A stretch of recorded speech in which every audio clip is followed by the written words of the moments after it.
नाथ publication की book है read level 2 में जो सामाजिक अध्ययन के MCQ जो शिक्षण विधियाँ ये 2024 और 25 में आयोजित हुई थी। आपको पता है फॉर्म चॉइस में भरे गए थे और 25 में आयोजित हुई थी रीड पर ही। तो सेकंड लेवल में शिक्षण विधियों से जो प्रश्न आए थे ना वो मैं करवा रही हूँ।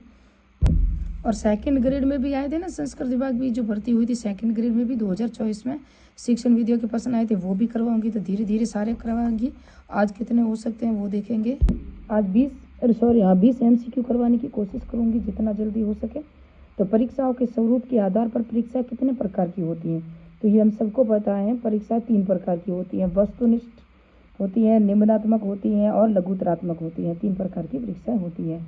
और ऐसे देखो तो वो आगे हम देखेंगे जो निदानात्मक उपचारात्मक परीक्षण वो अलग है, मूल्यांकन अलग है। वशिष्ठ शिक्षण और सामूहिक शिक्षण, वशिष्ठ शिक्षण और सामूहिक शिक्षण के समन्वय और भाषा सीखने में बच्चों की क्रियाशीलता बढ़ाने में सफल कौन सा है, तो ये आपको पता है। भाषा का अगर नाम आएगा तो भाषा प्रयोगशाला हो गया है ना।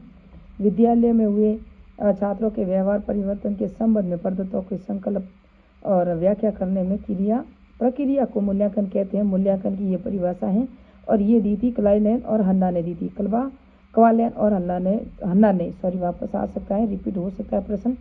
इंद्रियों के प्रयोग के आधार पर श्रव्य दृश्य सामग्री को मोटे तौर पर कितने भागों में बांटा गया है, तो इंद्रियों के आधार पर हम देखेंगे, प्रक्षेपण के आधार पर देखेंगे, तकनीकी के आधार पर देखेंगे।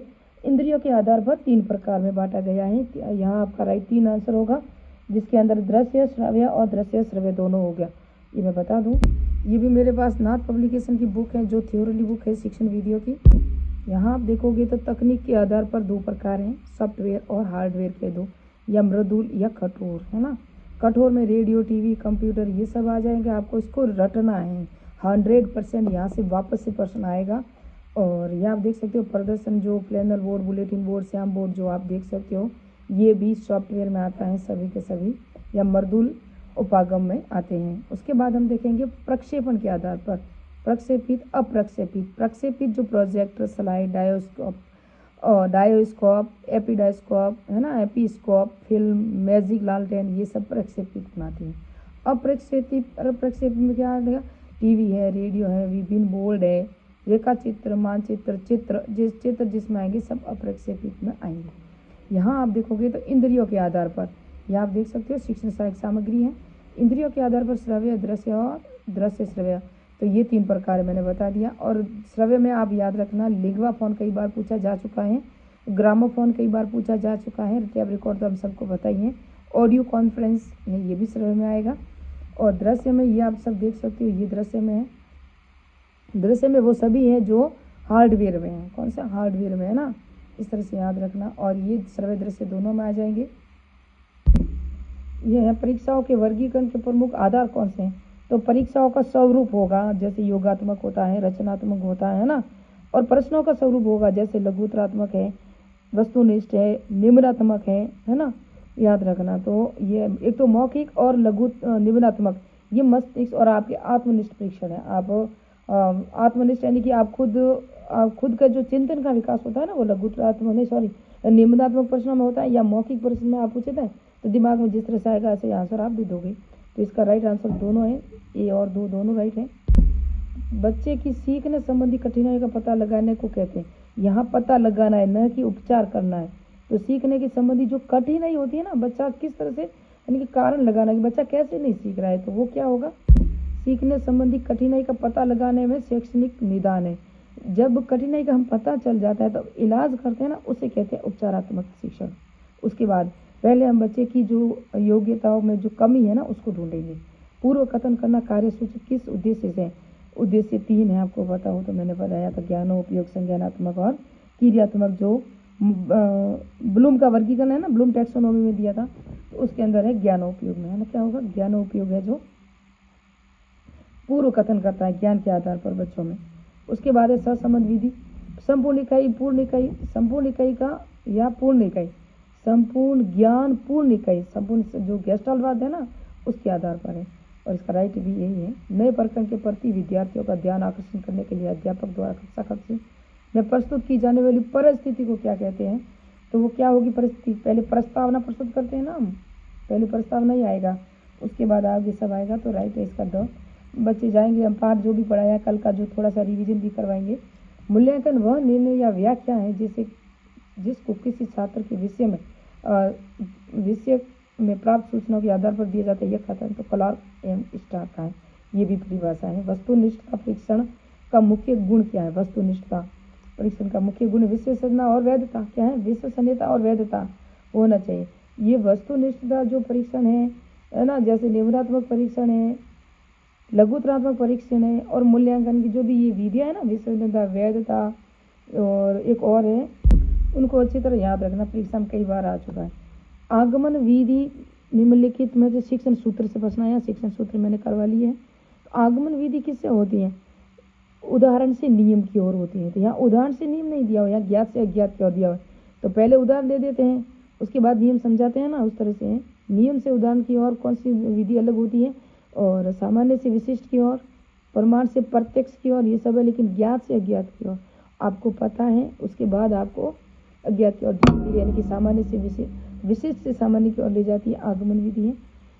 निम्नलिखित में से कौन सी एक अच्छे मूल्यांकन की विशेषता नहीं है? अच्छे मूल्यांकन की विशेषता तो विश्वसनीयता है, वैधता है, निरंतरता भी है, लेकिन संकीर्णता नहीं है। स्थानीय ज्ञान को सामाजिक विज्ञान पाठ्यचर्या में क्यों शामिल किया जाना चाहिए?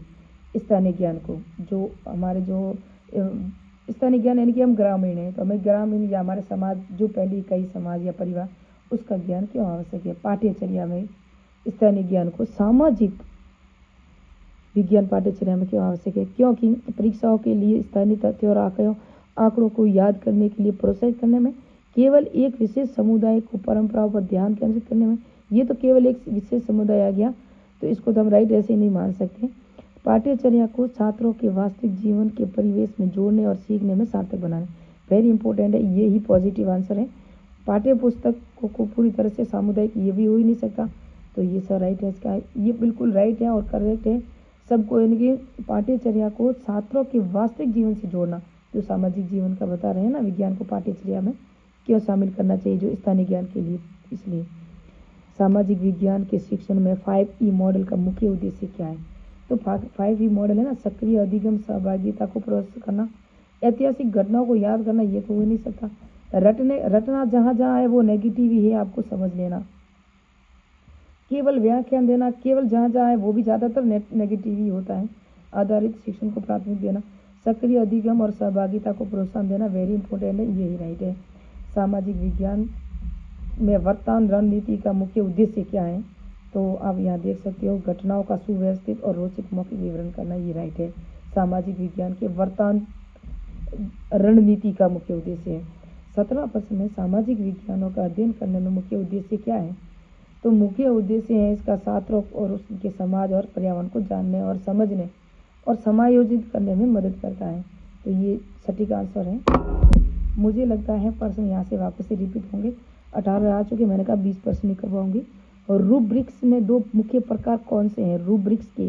तो रूब्रिक्स के दो, एक तो समग्र और एक है विश्लेषण। रूब्रिक्स समग्र, विश्लेषण थोड़ा समझा दो। विश्लेषण तो हम समझते ही हैं, समग्र क्या? समग्र एक ऐसी, जैसे कि आप MCQ कर रहे हैं ना, प्रश्नों की भाषा से है ये, प्रश्नों से प्रश्न है, कौन कौन से प्रकार होते हैं प्रश्नों के प्रकार, उस तरह से, या परीक्षा के प्रकार। तो समग्र में आपको MCQ दिए होते हैं 10, जहाँ एक लाइन लिखी होती है, दिए गए निम्नलिखित में से दिए गए प्रश्नों में से 5 प्रश्न करने अनिवार्य, यानी कि 10 दिए हुए हैं, उनमें से आपको 5 ही करने, उसका अर्थ होता है समग्र। अनुदेशनात्मक उद्देश्यों की योजना बनाते समय कौन सा पहलू महत्वपूर्ण? अनुदेशनात्मक उद्देश्य है ना, अनुदेशनात्मक उपागम वगैरह हम देखेंगे आगे धीरे धीरे सब, वो जो 4-5 उपागम दिए हुए हैं ना शिक्षण। अनुदेशनात्मक उद्देश्य में क्रियात्मक क्रियाओं का उपयोग, पाठ्य वस्तुओं को, विषयों को रचना, स्टिक या मूल्यांकन विधि नहीं, यहाँ होगा क्रियात्मक क्रियाओं का उपयोग करना। आपको पता है सामाजिक अध्ययन शिक्षण में उपागम एक अलग से टॉपिक है, जिसके अंदर सहसंबंध उपागम है, केंद्रित उपागम है, आप अभिकर्मित अनुदेशन उपागम है ना। इसमें है ना अनुदेशनात्मक उद्देश्य है ना, उद्देश्य के आधार पर क्रियात्मक क्रिया, यानी कि छात्र इसमें सक्रिय रूप से सीखने में प्रक्रिया होती है, छात्रों की सक्रिय सहभागिता होती है सीखने की प्रक्रिया में। अभिकर्मित सामग्री में रचना, शिक्षक ध्यान, शुद्धता और सावधानी के साथ जो करता है, टीचर करता है ना, वो करता है। यहाँ तुरंत ही फीडबैक दिया जाता है छात्रों को, तो ये क्रियात्मक होता है। मैं अभी बता दूँ कुछ, यहाँ आप देखोगे सहसंबंध उपागम, जॉन डीवीडी किलपैट्रिक उपागम, यहाँ से प्रश्न आया केंद्रित उपागम, यहाँ से नहीं, जॉन डीवीडी, सहसंबंध, भारतीय उपागम जिसे एनसीईआरटी का उपागम होगा, समन्वय उपागम, चक्रीय उपागम, हर्बर्ट, मॉरिसन, अभिकर्मित, यहाँ से प्रश्न आया ये, तो इसको भी याद रखना है। अभिकर्मित, चक्रीय, समन्वय, हर्बर्ट, मॉरिसन, इन सबको मैं एक पार्ट में अगर आपको हो तो सिर्फ बुक से पढ़ा सकती हूँ, मेरी तभी सही नहीं है तो नोट्स कहाँ से बनाऊँ मैं। अगर आपका कमेंट आया तो मैं यहाँ से जॉन डीवीडी का, सहसंबंध का, रचनात्मक, एनसीईआरटी के अकॉर्डिंग, ये एनसीईआरटी का है भारतीय उपागम जो, देखो ये एनसीईआरटी दिल्ली और ये सब द्वारा दिया गया है। मेरा मानना है जहाँ तक आपको एमसीक्यू कर लोगे ना तो ही काफ़ी है। प्रश्न हमेशा ज़्यादातर शिक्षण वीडियो में रिपीटेड ही आते हैं, थोड़े से अगर पढ़ लो, अगर समझ विकसित है आपकी थ्योरिकल जानकारी तो आप प्रश्न ऐसे भी सही कर लोगे। यदि एक परीक्षण का उस समय उद्देश्य का मापन करे जिसकी पूर्ति हेतु उसकी रचना की गई है, उसे क्या कहते हैं, तो वैधता कहते हैं। उसी समय जिसकी पूर्ति हेतु यानी कि एक उद्देश्य लिया उसके लिए ही किया है तो उद्देश्य पूरा हो गया तो वो वैध है, क्या है, 100% राइट है। नेक्स्ट में 20 से लगा के 21 से लगा के और प्रश्न करूँगी। मेरी जो आवाज़ है ना वो नहीं निकल रही, मेरी आवाज़ दब चुकी है, चक्कर भी आ रहा है, तबीयत बिल्कुल ख़राब है, एग्जाम नज़दीक आ गए, इसलिए मैंने सोचा कुछ शिक्षण वीडियो के जो सेकंड ग्रेड में आ चुकी है रीट, अभी ये जो अभी 20 एमसीक्यू करवाए ना ये मैंने सेकंड शिफ्ट के करवाए, लेवल 2 के, अभी थर्ड शिफ्ट के करवाने हैं, थर्ड शिफ्ट के भी करवाऊंगी। जो शिक्षण वीडियो से आए हुए प्रश्न है ना वो भी करवाऊंगी। तो मिलते हैं नेक्स्ट पार्ट में। 20 प्रश्न करवा लिए हैं, 100% देखना, यहाँ से भी 1% पुटअप होगा।